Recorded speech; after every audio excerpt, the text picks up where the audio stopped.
Hello everyone and welcome to my first ever terrarium build. I am really excited to share with you this project. Let's begin. So the first thing I did obviously was go get supplies and plants from the hardware store, and I'll walk you through what we bought as we go through the video. These are all my little plants. They were very cute and actually quite cheap. They're about $5 each.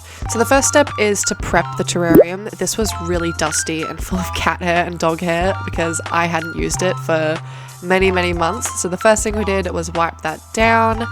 I later realized, and you'll see in later clips, that we used sugar soap wipes, and that probably wasn't the best because it left a lot of residue on the acrylic panes or like the glass panes. So pro tip, don't use sugar wipes.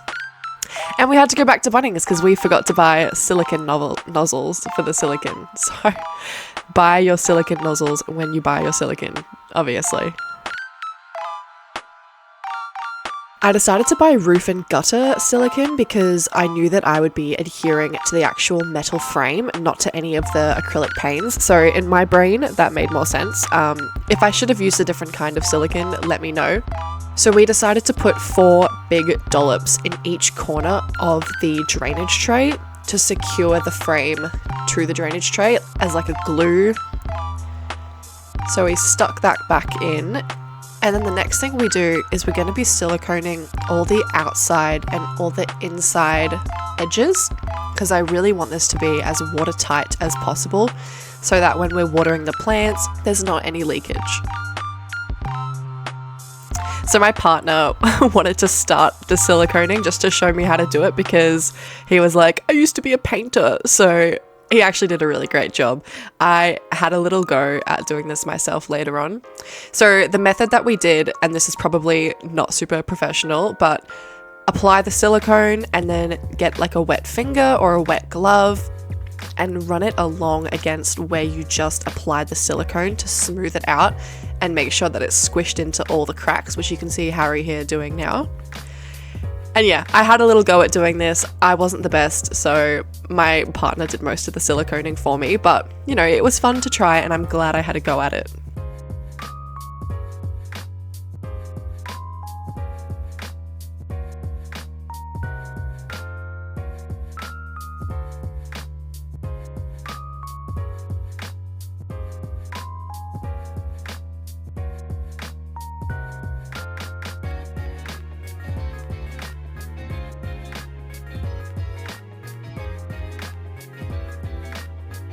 So after about an hour, when the silicone had dried, it was time for me to construct the back wall of the terrarium. So I was using this cocoa fiber and also sphagnum moss, which were both purchased from Bunnings Warehouse.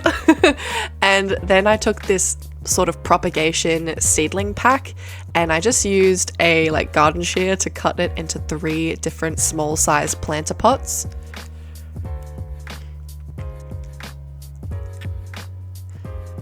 And I wanted the 3 planter pots to incorporate them into the back wall so I could still plant on all sides of the terrarium.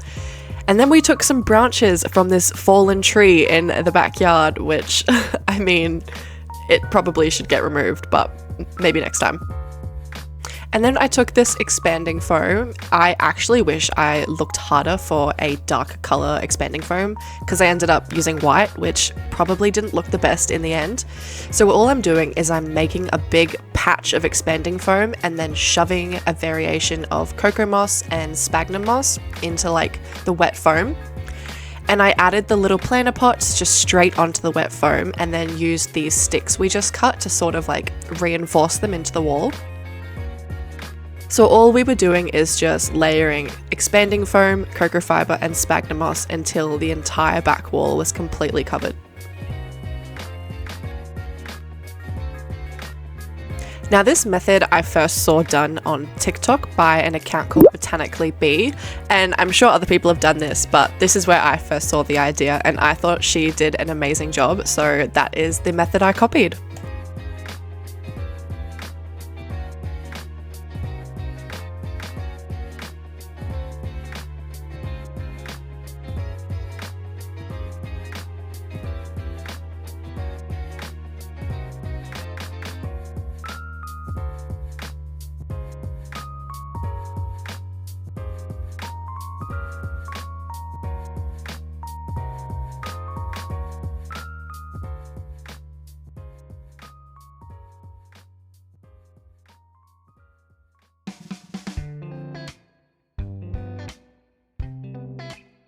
And here we have the final result. So as you can see, we've got our 3 tiny little seedling planters built into the wall.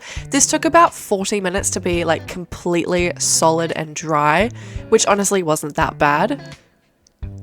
And now for the fun part, we can start preparing to add our plants. So I just am using this like plain gravel and this specialty potting mix. I've never used this before, so I'm hoping that it was the right sort of soil to use.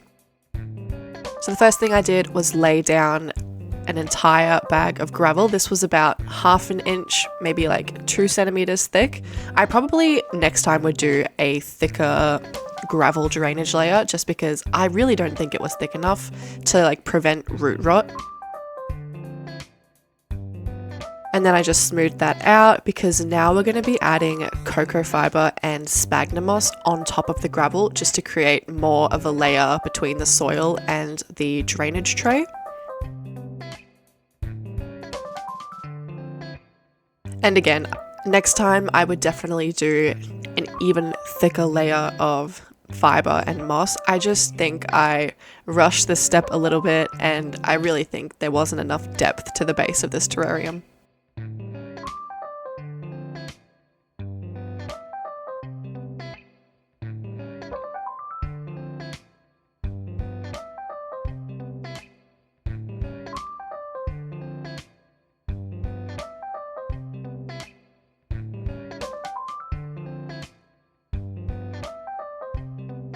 Okay, and as I said before, we're using this specialty potting mix. I don't know this from a bag of chips. Like it looks like soil to me. So I hope it actually like supports the life of the plants that I put in here because it really was like a trial using this soil.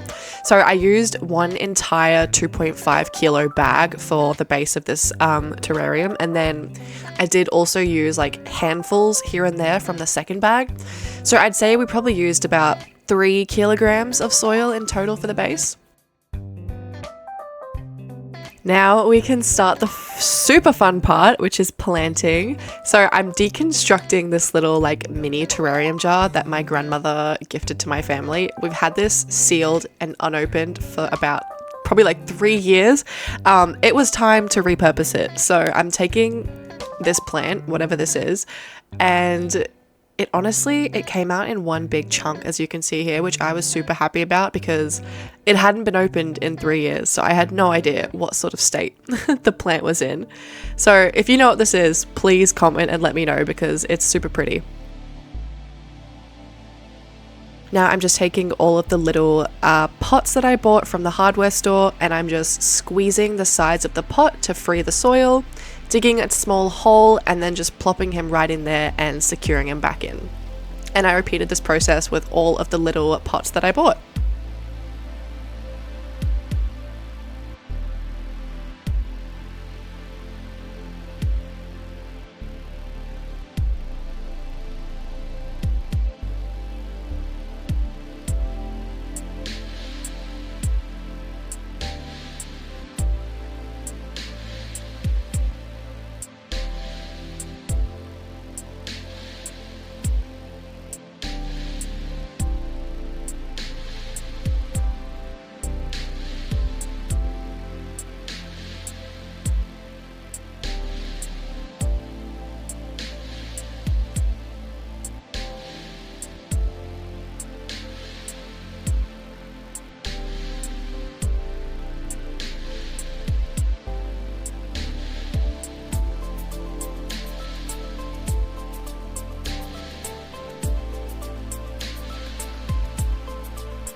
I'm also adding these little pieces of moss, and I won't lie to you, my partner found these moss pieces on the side of the road, so I have no idea if they will survive. Hopefully they do, because I think it would be a really nice addition to the terrarium.